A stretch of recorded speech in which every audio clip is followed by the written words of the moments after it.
say goodbye.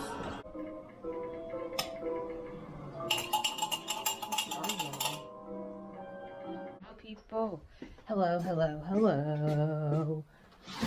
I'm doing laundry. I just put my dinner on for tonight, you guys. I'm cooking a whole chicken for the first time. Who is she? Hopefully it comes out well. I also just finished ordering the final Christmas gifts for some folks this morning as well. I have to get one more thing. I'm actually in a really good spot. I started Christmas shopping in July just because everyone has second, what is it called?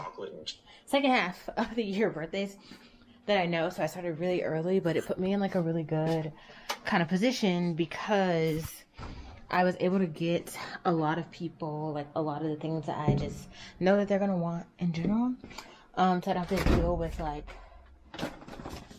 the crowds and the craziness. But I did go out yesterday to get one thing for a friend. Where can I see you guys? Here, maybe? Yeah. I went out yesterday to get one thing for a friend. That went well.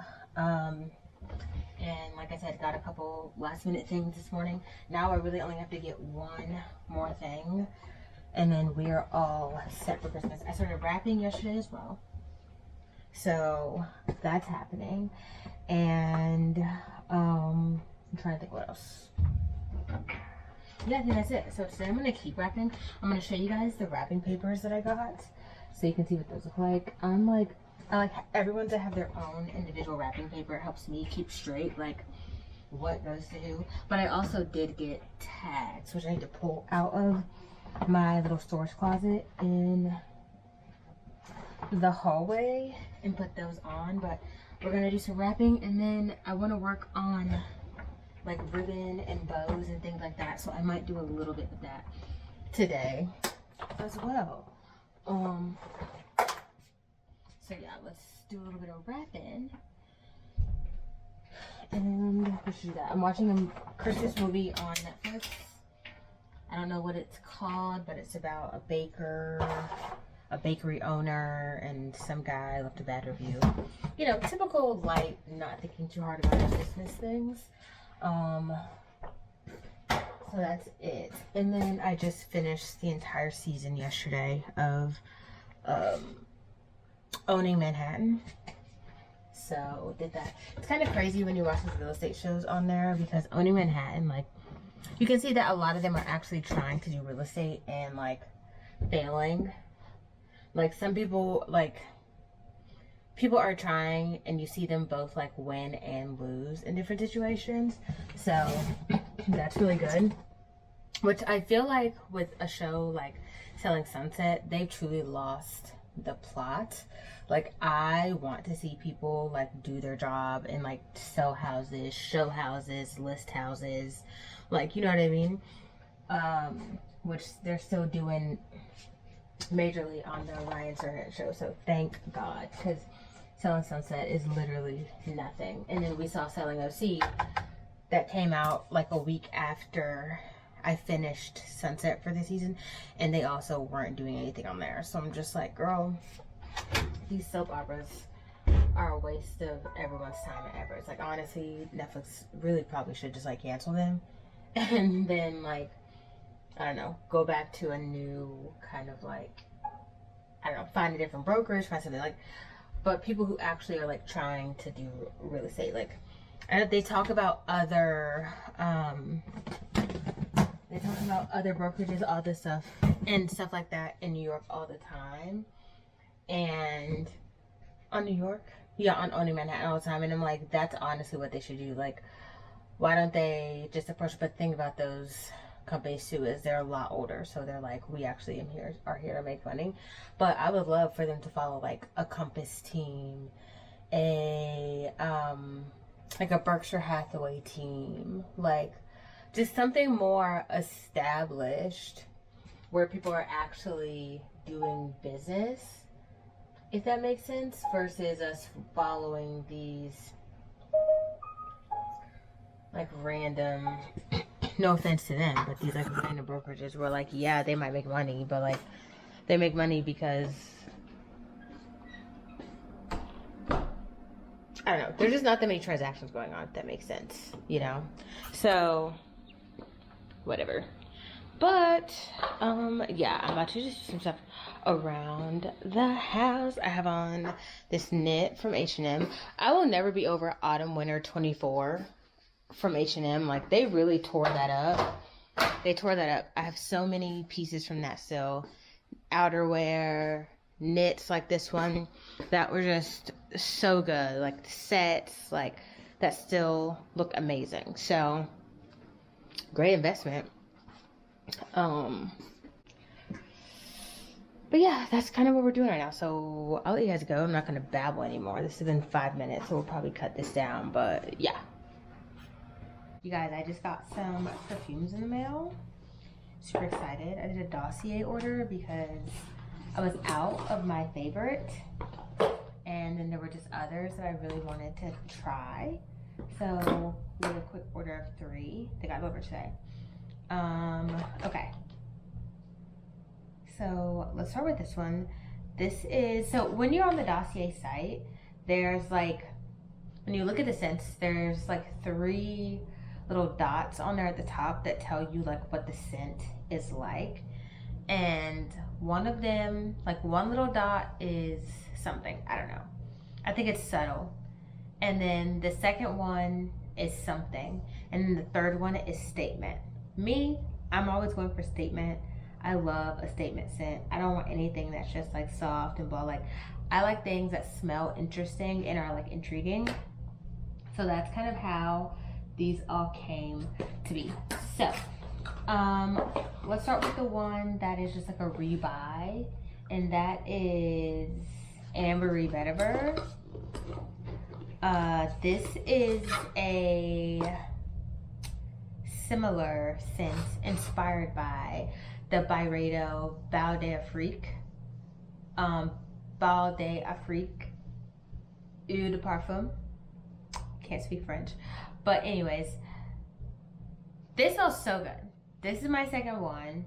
I also asked for one for Christmas, and it's also going to get used if I got it. I put a bunch of stuff on my Christmas list just to give people options. But if someone bought it for me, like, they're both going to get used. But this smells so good. Top notes, bergamot, lemon, and buchu. Middle notes, orange blossom, marigold, violet. Base notes, vetiver, amber, cedarwood. Anyone who knows me knows that I go crazy over vetiver. Vetiver is the most amazing scent profile added to like a parfum that I've ever smelled in my life, honestly. So anytime something says there's vetiver in it, I'm like, I'm sold. So anyways, got that. I don't have to spray it because I know it's going to smell amazing, and I've just missed having this in my life. I've been using the last little remnants of it for like months. So I'm glad that we just went ahead and just did that. Now, for things that are new. This is Floral Marshmallow. It's inspired by Killian Love Don't Be Shy. That's also an Eau de Parfum. Top notes. Marshmallow, neroli, bergamot. That's yummy.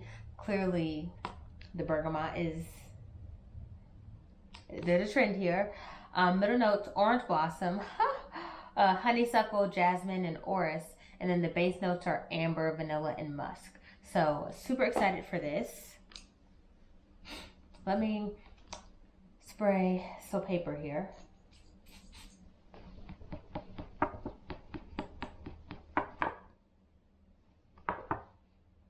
That's nice. The citrus came in kind of last. Like, you get the sweetness and then you get the citrus, or at least I did. I feel like in the wind, it smells so nice. And then when you get up close to it on the paper, you can smell how it's kind of citrusy. That's so crazy. So walking by someone, you smell pretty much just the sweetness, but then when you get up on them, you can also smell the citrus. Oh, that's dynamic. Okay. I like that a lot. Of course, Ambery Vetiver is still like the #1, that girl. But this will be super nice for like daytime. I have a daytime suite. I have another one that's like daytime That's very clean, and I like it a lot. But that's very nice. That's nice. Okay, that smells very good. Can't even lie. All right, so, and then the final one is Woody Lychee. This is inspired by Louis Vuitton. I can't say this. Attrape Rive? Attrape Rive? I don't know. It's an eau de parfum. So, top notes, lychee, which I love lychee. Rhubarb, raspberry, bergamot, again, hee hee. Middle notes, rose, violet, magnolia, lily of the valley. Base notes, patchouli, praline, sandalwood, and vanilla. So, now let's smell her Woody Lychee. I still smell the other one, sorry, hold on.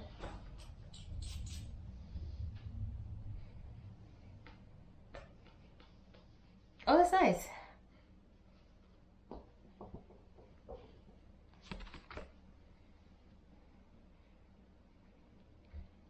This one was like a complete, like, let's just try something new.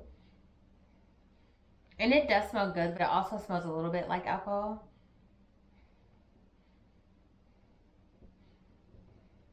But it does smell new. It is very florally. Like those middle notes, they're coming out. So it's not my favorite, but it doesn't smell bad. Like, I feel like I'll have to test it out. Maybe I'll wear this, like, I don't know. So I have to test it out and see how I feel. But all that being said, nice. So we got 3 new scents. I'm a scent queen as of late. Like, and I'm not, I know people are very into like, how do you mix it? How do you do this, and that? Like, really, I just like to see what's like on this base and then just build off of that. And my base for lotion, like when I'm going out, is vetiver. So to have these 2 scents that also have vetiver in it, I'm just like, it's just gonna all work together so well, you know? And then this one has like patchouli, praline, sandalwood, and vanilla. But honestly, I could just use like my Shea and have this on there and it's gonna hit.